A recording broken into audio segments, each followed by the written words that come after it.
Hello দের, আজকে কথা বলবো একটা অদ্ভুত একটা জিনিস নিয়ে, যেটা আমিও নিজেও আমার পিএইচডির সময় জানতাম না। সেটা হলো আপনার প্রিভিয়াস ট্রমা বা স্ট্রেসের কারণে যদি ডিপ্রেশন না হয়ে থাকে, তবুও যদি আপনি সবসময় গ্রগি, আপনি মুডি অথবা খিটখিটে হয়ে থাকেন, সেটার কারণ হতে পারে আপনার শরীরে হয়তো এই 5টি ভিটামিনের অভাব রয়েছে। কেন এইসব ভিটামিনের অভাবে ডিপ্রেশন হয় এবং খাওয়ার মাধ্যমে বা সাপ্লিমেন্টের মাধ্যমে আমরা ডিপ্রেশনকে এড়াতে পারবো কি পারবো না, আজকের ভিডিওতে সেটা নিয়ে আলোচনা করব। চলুন দেখা যাক। হ্যালো দেয়ার, আপনি যদি এখানে নতুন হয়ে থাকেন, first of all welcome to my channel. আমার নাম Mahmudul, I M A biomedical scientist and I have a PhD in molecular medicine. দেখুন, ভিটামিন এবং ডিপ্রেশন এটাকে এভাবে চিন্তা করা যায় যে আমাদের ব্রেন হচ্ছে একটা অর্কেস্ট্রার মতো। অর্কেস্ট্রাতে যেমন অনেক লোকজন একসাথে বাজায়, অনেক মিউজিশিয়ান একসাথে বাজায়, কিন্তু একজন মিউজিশিয়ান যদি একটু বেসুরো সুরে বাজায়, তাহলে পুরো অর্কেস্ট্রায় কিন্তু শুনতে খারাপ লাগে। ঠিক সেরকমই এরকম কিছু ভিটামিন আজকে আলোচনা করব, যেটার অভাব হলে আমাদের ব্রেন কেমিস্ট্রি যেটা সেটা পুরোপুরি নষ্ট হয়ে যায়। তো প্রথমে যে ভিটামিনটার কথা বলবো, সেই ভিটামিনটাকে আমরা স্ট্রং বোন বা হাড়ের সাথে অ্যাসোসিয়েট করে থাকি। কিন্তু সেই সাথে সাথে এই হাড়ের মজবুতে হওয়ার সাথে সাথে আমাদের ব্রেনের যে কেমিক্যাল সেরোটোনিন, যেটাকে হ্যাপি হরমোন বলে, এটা সিক্রেশনের সাথে এই ভিটামিনটা খুবই ওতপ্রোতভাবে জড়িত। শুধু হ্যাপি হরমোন না, এই ভিটামিনটি আমাদের শরীরের ইমিউনিটি বাড়াতে, অ্যান্টিমাইক্রোবিয়াল অ্যাক্টিভিটি বাড়াতে এবং ব্যথা বা পেইন বা ইনফ্লামেশন কমাতে অনেক বেশি হেল্প করে। আপনি হয়তো এতক্ষণে এই ভিটামিনটা কি সেটা ধরে নিয়েছেন। Yes, it is vitamin D.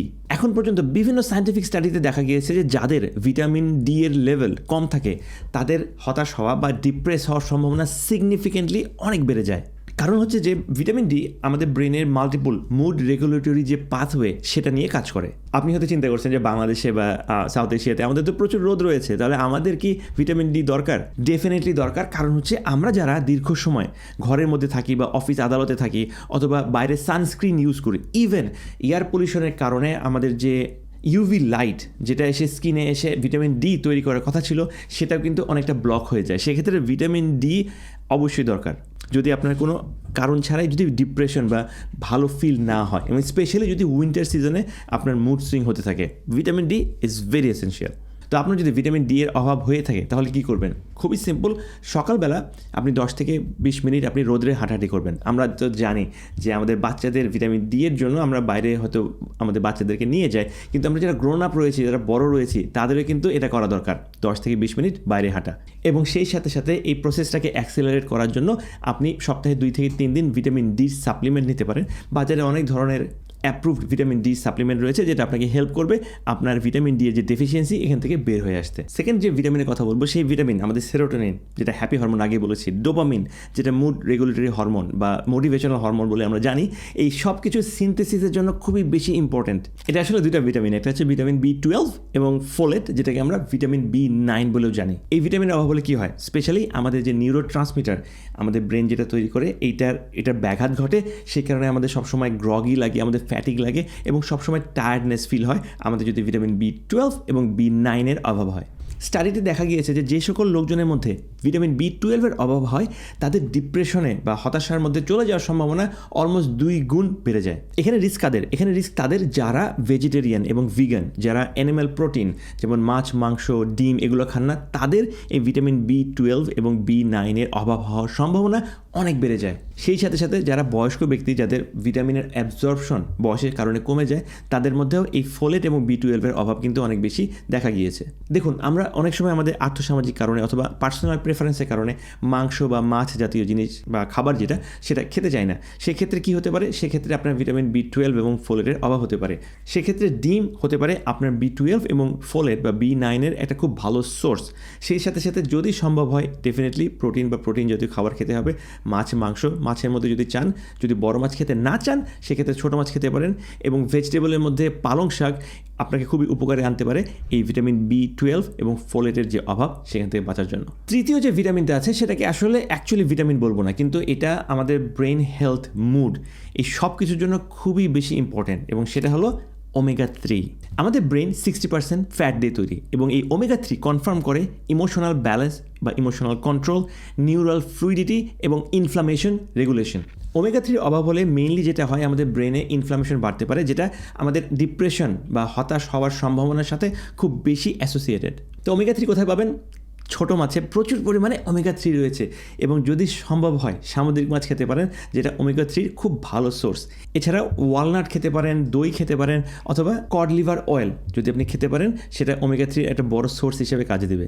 Next যে ভিটামিনের কথা বলছি, এই ভিটামিনটা আমি নিজে দীর্ঘদিন ধরে খেয়ে আসছি, কারণ আমি জানি যে এই ভিটামিনটার সাথে ডিপ্রেশনের খুবই ক্লোজ একটা লিঙ্ক রয়েছে। কিন্তু প্রবলেম হচ্ছে যে 80% মানুষের মধ্যে এই ভিটামিন অভাব অলরেডি রয়েছে, কিন্তু তারা জানেনও না। এই ভিটামিনটা শুধুমাত্র আপনার ডিপ্রেশন থেকে আপনাকে বাঁচাবে না, আপনার ঘুমের কোয়ালিটি বাড়াবে, আপনার মাসলকে রিল্যাক্স করবে। আর এই ভিটামিনটা হলো ম্যাগনেসিয়াম। এই ম্যাগনেসিয়াম আমাদের হাইপোথ্যালামিক পিটুইটারি অ্যাড্রেনালিন অ্যাক্সিস, যেটাকে এইচপিএ বলে, এত কিছু জানার দরকার নাই।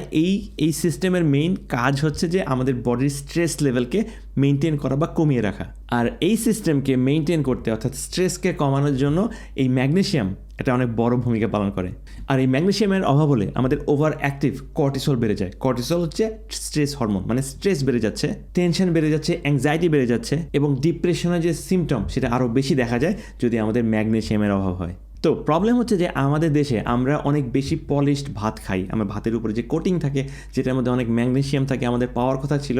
এত পলিশ সাদা ভাত খাওয়ার কারণে আমাদের ম্যাগনেসিয়াম কিন্তু যেটা পাওয়ার কথা সেটা আমরা পাচ্ছি না। সেই সাথে সাথে বিভিন্ন ভেজিটেবলে যে ম্যাগনেসিয়াম থাকে, আমরা এত বেশি ওভার কুক করি যে ম্যাগনেসিয়ামের যে পোর্শন আমাদের পাওয়া উচিত ছিল খাবারের মাধ্যমে, সেটা আমরা পাই না। সেই ক্ষেত্রে যেটা করতে হবে, আমাদেরকে ইন্টেনশনালি ম্যাগনেসিয়াম রিচ ফুড খেতে হবে। এই ক্ষেত্রে বিভিন্ন ধরনের নাটস আপনাদের খেতে হবে, যেমন ওয়ালনাট, কেশু এবং বাদাম, এগুলো খেতে পারেন।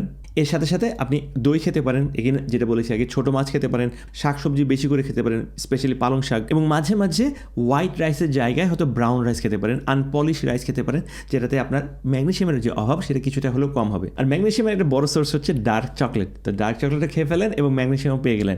তবুও যদি আপনার মনে হয় যে ম্যাগনেসিয়াম ঠিকমতো পাচ্ছেন না খাবারের মাধ্যমে, তাহলে ডাক্তারের পরামর্শ নিয়ে আপনি একটা ম্যাগনেসিয়াম সাপ্লিমেন্ট খেতে পারেন রাত্রেবেলা ঘুমানোর আগে। নেক্সট যে ভিটামিনের কথাটা বলবো, এটা আমরা নর্মালি আমরা জানি যে অ্যানিমিয়া বা রক্ত স্বল্পতার সাথে অ্যাসোসিয়েটেড, কিন্তু আমরা জানিও না যে আমাদের মুড, আমাদের এনার্জি লেভেল এবং ব্রেনে অক্সিজেনেশন, মানে হচ্ছে ব্রেনে অক্সিজেন যাবার যে প্রসেস, এটাকে অনেক বেশি রেগুলেট করে এই ভিটামিন। আর এই ভিটামিনটা হচ্ছে আয়রন।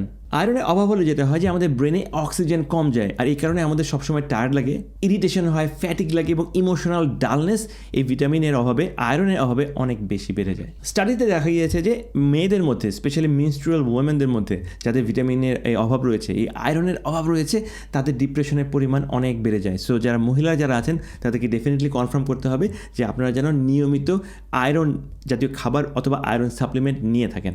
তো আয়রন কোথায় পাবেন? ডেফিনেটলি মাংস জাতীয় খাবার খেতে পারেন, রেড মিট খেতে পারেন, কিন্তু ডেফিনেটলি পরিমাণ মতো, এবং বিভিন্ন প্রাণীর কলিজা মানে লিভার যেটাকে বলে, সেটার মধ্যে প্রচুর পরিমাণে আয়রন রয়েছে। কিন্তু একটা মজার জিনিস আমাদের জানতে হবে, সেটা হলো যে এই আয়রন অ্যাবজর্পশনের জন্য vitamin C is very important. তাই আপনি যদি আয়রন জাতীয় খাবার খেয়ে থাকেন, অবশ্যই আপনাকে সাথে সাথে ভিটামিন সি যুক্ত খাবারের পরিমাণটা বাড়াতে হবে, কারণ এই ভিটামিন সি কনফার্ম করবে আপনার আয়রন যেন শরীরে ঠিক মতো অ্যাবজর্ব হয়। আমরা সবাই জানি টক জাতীয় ফলে প্রচুর পরিমাণে ভিটামিন সি রয়েছে, তো সিজন অনুসারে টক জাতীয় ফল খান। যদি চান ভিটামিন সি এর সাপ্লিমেন্ট খেতে পারেন, কিন্তু আয়রন খেলে ভিটামিন সি খাওয়াটা অবশ্যই কনফার্ম করতে হবে। দেখুন, আজকের ভিডিওর লক্ষ্য এটা না যে আমি ভিটামিন দিয়ে বা খাবার দাবার দিয়ে সব ডিপ্রেশন আমি ভালো করে দেওয়ার যে পন্থা সেটা বলবো।